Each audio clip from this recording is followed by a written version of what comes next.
వారు నిరసన చెప్తున్నారు, ఈ రెడ్ లైన్ దాటి పైకి వచ్చారు, అక్కడ కూర్చున్నారు, మాట్లాడుతున్నారు. పేపర్లు చించి మీ మీద వేయటం వల్ల అవమానం జరుగుతుందని మేము ఫీల్ అవుతున్నాం. ఈ విధంగా రెచ్చగొట్టే చర్యలు చేస్తే అది మర్యాద కాదు అని మనవి చేస్తున్నాను. మరొక్కసారి మనవి చేస్తున్నాను, మీరు కాగితాలు చించి స్పీకర్ మీద వేయటం అనేది మీరు అవమానకరంగా వ్యవహరిస్తున్నారు. మా సభ్యులను సభను రెచ్చగొడుతున్నారు, జాగ్రత్త. మరొకసారి చెప్తున్నా, మీరు ఎంతసేపు అయినా నిరసన చెప్పండి. మీరు ఇక్కడ కూర్చుని ఎవరు లేరని కాదు, ఊరికి కాగితాలు చింపి స్పీకర్ మీద వేసి అవమానకరంగా మాట్లాడటం, అవమానకరంగా జెక్చర్స్ ఇవ్వటం పట్ల తీవ్ర నిరసన వ్యక్తం చేస్తున్నాం. మీరు మర్యాద తప్పుతున్నారు, సభా సాంప్రదాయాలను తప్పుతున్నారు.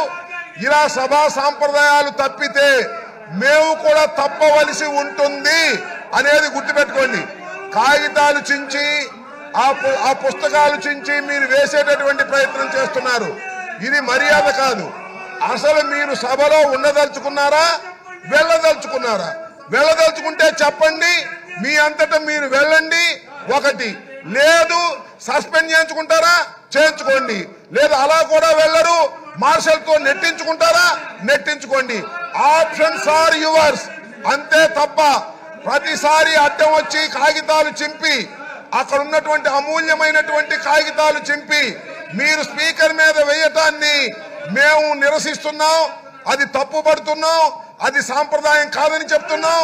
అలా చేయటం వల్ల మేము రెచ్చిపోవాల్సిన పరిస్థితి ఏర్పడుతుందని కూడా సున్నితంగా హెచ్చరిస్తున్నాం, జాగ్రత్త అని కూడా చెప్తున్నాం.